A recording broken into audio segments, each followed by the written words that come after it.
Next up, we have Haxorus. This terrifying dragon first showed its battle axe tusks in the 5th generation and was the signature Pokemon of the equally imposing Drayden. Anyone who's seen Pokemon Generations will remember his Haxorus's mighty dragon tail pummeling Team Plasma. Today, we'll be examining if Haxorus's competitive presence inspired similar fears in trainers. So we ask, how good was Haxorus actually? And in this video, we'll be going over these competitive formats.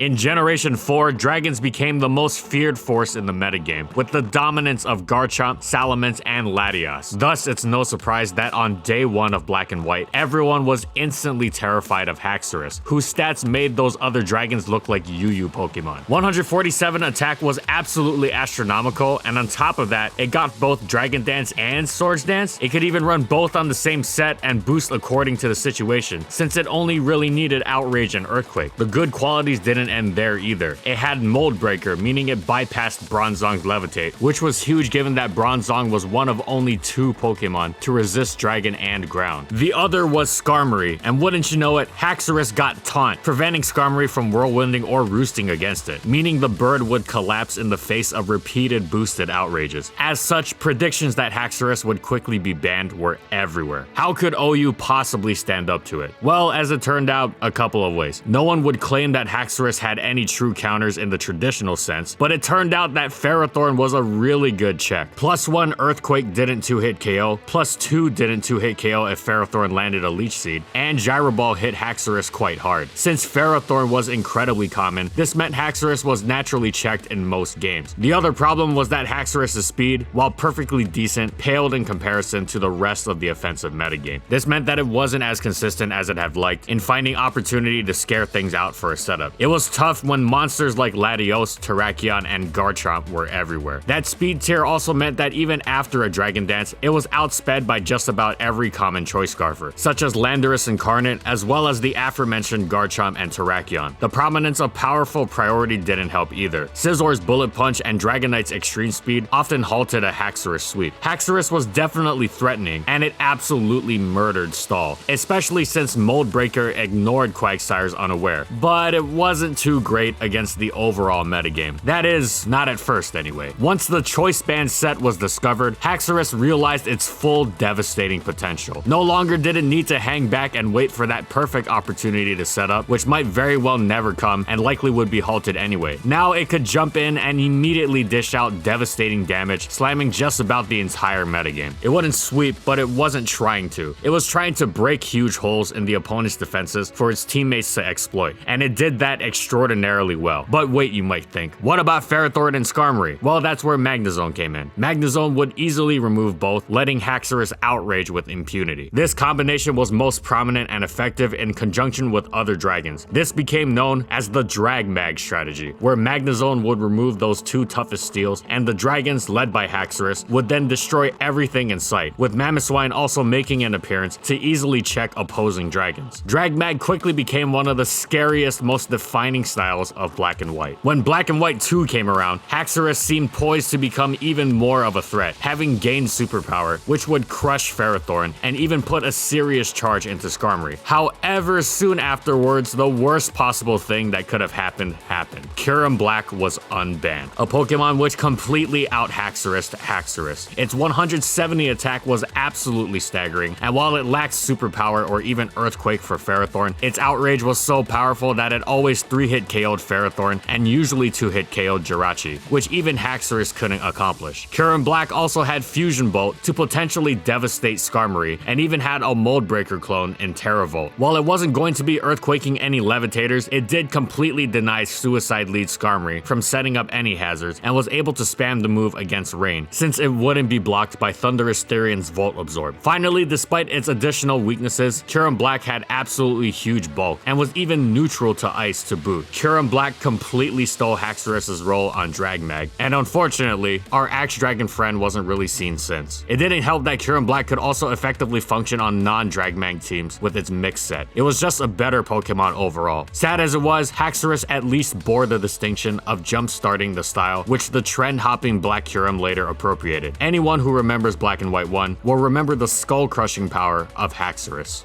Haxorus' monstrous attack stat is still just as formidable in doubles as in singles, and with the prevalence of levitating washing machines and other appliances in VGC, you'd think Mold Breaker Earthquake would be a huge boon. However, Haxorus is subject to the same woes in double battles. Those middling defenses and the curse of being a single speed point slower than High Dragon mean that Haxorus struggles to put its overwhelming force to good use. Its problems are only compounded by the fact that Outrage, the dose of energy that pushes Haxorus' wall breaking to the truly absurd, is notoriously unreliable in doubles, as it targets a random enemy, and you'd best hope that it's one Haxorus wants to hit. What's more, Dragon Dance, one of the keys for Haxorus to potentially get something done in singles, is far less usable in doubles. While Haxorus may be a Pokemon you think of as lacking in offensive power, it actually suffers from a lack of hard-hitting moves in VGC. With Outrage being such a fickle mistress, it's limited to Dual Chop or Dragon Claw for a reliable stab. And while Dual Chop is a viable choice in doubles, with the ability to potentially break Focus Sash, consume the incredibly rare Habanberry, or even negate substitute strategies, it still has a 10% miss chance, and 80 base power is not taking anybody's breath away. Here's where Haxorus' limited move pool comes into play. Its other best moves were Rock Slide and Earthquake. Both incredible moves in doubles for their spread properties, sure, but you have to consider that spread moves only do 75% damage if they hit two opponents, meaning the base power wasn't quite up to snuff with singles. I'm not saying Haxorus didn't hit hard. The thing has 147 attack for Pete's sake, but it's still a marked step down from singles, and power is all Haxorus had. Add in the fact that VGC 2011, Haxorus' first foray into doubles, had near universal Intimidator Scrafty or Crocodile usage, and you've got a hard setting for Haxorus to put those blades to work. But work it did, and in the end, all that was required was stoking the flames of the machismo that defined Haxorus anyways. Seriously, this Pokemon is the favorite of muscle bros everywhere. What allowed Haxorus to thrive in 2011 wasn't Mold Breaker, which is still an incredible ability in its own right, but rather its other, less prominent ability, Rivalry. Rivalry is an ability that boosts attack by 25% if the opponent is of the same gender. While 2011 introduced many Pokemon that would be staples of the VGC metagame for years to come, perhaps none were more influential than the first sighting of the Genies, Thundurus and Tornadus, albeit without their third sibling. Well, I say sibling, but more specifically, their brother. All three Genies are gender locked to be male. So do you see where I'm going with this? Against the Genies, Haxorus was guaranteed an attack boost that could supplement the low base power moves and intimidates it had to deal with, making it an extremely threatening powerhouse in the right situation. If your opponent had other male Pokemon, all the better. Put all the boys on an island and let them figure it out Lord of the Flies style. Now, this tech certainly wasn't the meta for 2011, but it was the Europeans who developed it for the biggest tournament of the season. If you're gonna bring out your secret tech, what other place than Worlds? Haxorus actually had an extremely respectable 3 top 8 finishes at Worlds. 1 at the hands of Spaniard Albert Boss Puig, who used Lumberry Haxorus, and 2 via the Italian duo of Francesco Pardini and Matteo Gini, who both used the same team with Choice Scarf Haxorus alongside Crocodile, Scrafty, both Genies, and another niche pick in Electros. Electros was a fun pick. While it would be torn to shreds by its allied Haxorus' Earthquakes if they were running the usual Mold Breaker, Rivalry actually ensured it could happily levitate over the commotion. Their Haxorus also packed Dual Chop, Rock Slide, and Outrage, a good option for cleaning up games at the end, if necessary, even with its unreliable nature. Albert and Matteo actually played in the first round of Swiss, with Albert being victorious. Albert would go on to finish 8th, Francesco finished 7th, and Matteo ended up going all the way to the finals before being stumped by Ray Rizzo, en route to his 2nd consecutive World Finals alongside his trademark bulky Thundurus. So bulky, in fact, that it was able to handle Haxorus with ease. What's more, Ray actually scouted the strategy out beforehand and ensured the entire rest of his team, other than Thundurus, was female, striking the unfortunate Achilles heel of Rivalry. While it does boost moves against Pokemon of the same gender, it has the exact inverse effect against Pokemon of the opposite gender, meaning what was a neat piece of tech was suddenly a 25% power decrease for Haxorus almost the entire battle. Nevertheless, the advent of Rivalry Haxorus was a beautiful usage of an underappreciated ability, but considering even Ray was able to figure it out in the course of one tournament, it's no surprise that it fell out of usage in the later years of 2013. That also comes with the fact that 2012 reintroduced Latios and Garchomp and brought High Dragon back into the fore, who are all dragon types who could easily outspeed and dispatch Haxorus, bringing its old ills back to light. The only other mention of its usage in Gen 5 VGC comes in 2013, when a person named Dallas B was able to make top 8 with it at Utah Regionals.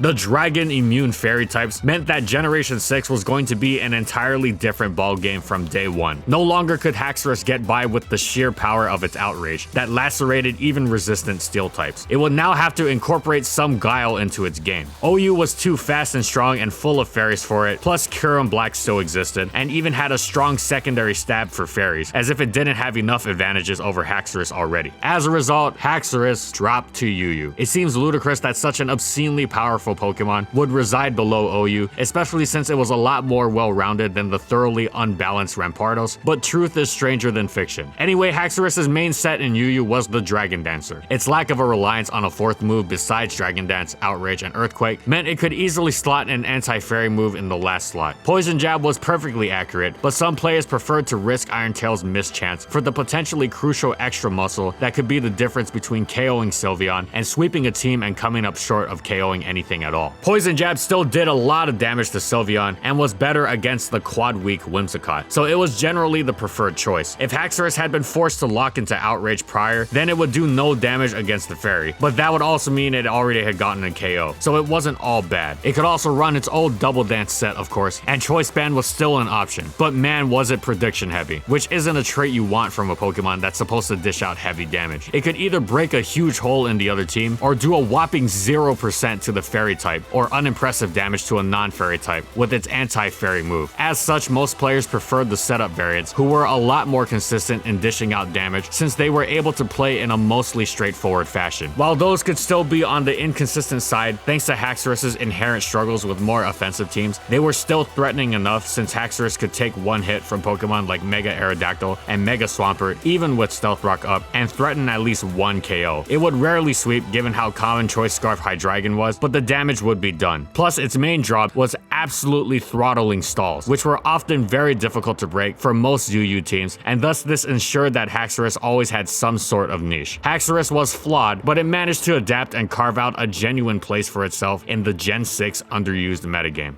Haxorus's one other VGC accolade came in the twilight of 2014, when it was utilized in a way maybe even more creative than in 2011. Haxorus isn't even the most surprising part of Jeremy Rodriguez's 16th place Philadelphia Regionals team. It also featured the rare Greninja alongside its starter companion Mega Venusaur, and it was those two Pokemon that formed the core of Jeremy's strategy. As starter Pokemon, Venusaur and Greninja are some of the only Pokemon in the game with access to their respective pledge moves, Grass Pledge and Water Pledge. If you didn't know, pledge moves combine together to create additional effects. In the case of Blue and Green, you create a swamp on the other side of the field that lowers all opposing Pokemon speed by 50%. Now, can you think of a Pokemon that really appreciates a bit of powerful speed control? With the swamp in place, Jeremy sought out the two hardest hitting special and physical attackers in the game. Like literally. He saw Chandelure and Haxorus and slapped them on. With the opponent's speed lowered, Jeremy's Life Orb Haxorus was free to run rampant, using the usual trio of attacking types in Dragon Claw, Rock Slide, and Earthquake to threaten the opponent. Because the swamp made such an immediate offensive threat, Jeremy opted for Dragon Dance over Protect in his last slot, in case he could find a setup opportunity, giving him a potential win condition on a correct read, and potentially extending Haxorus's utility past the 3 turns the swamp lasted. His unique team was able to provide a signature send-off to VGC 2014, and to the end of Haxorus's limited run to VGC, as it faded into obscurity again immediately after.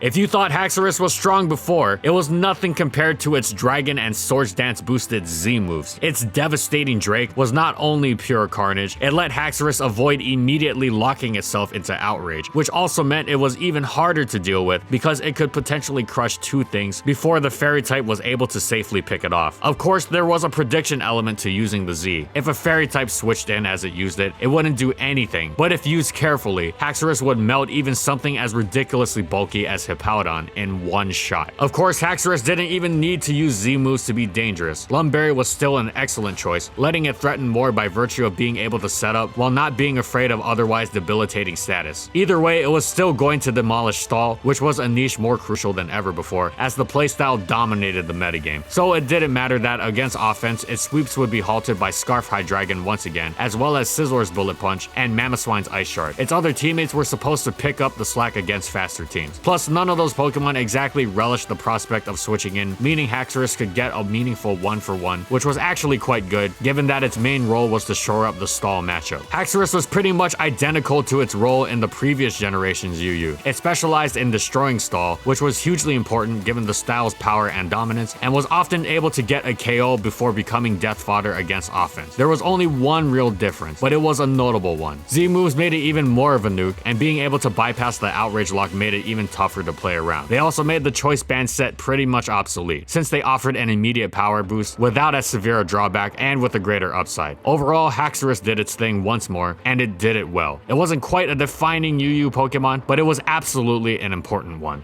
And that's it. So how good was Haxorus actually? Well, it almost single-handedly redefined the power level of OU in its debut generation and was the icon of one of the scariest team styles around in Drag Mag, before being upstaged by the upstart Kyurem Black. The onslaught of fairy types meant Haxorus dropped to UU in the subsequent 2 generations, but it managed to be a legitimate threat nonetheless, specializing in mercilessly crushing the stall teams that dominated those tiers. It wasn't much of a VGC Pokemon, but its power did lend itself to a bit of use, especially in Gen 5. Generation 8 UU will like. Overall, Haxorus has been ferocious and then some. Thanks for watching, everyone. And as always, if you liked the video and you want to see more, be sure to subscribe to False Swipe Gaming for more weekly Pokemon content. And in the comments, I want to know, what do you think about competitive Haxorus? What would you give it to make it OU? Or do you think it's fine the way it is? Whatever it is, let me know in the comments. Also, thank you so much to our patrons for continued support of our videos. And thank you to everyone else watching as well. And follow my crew on these social media platforms. And that's all I got. See you next time, everyone.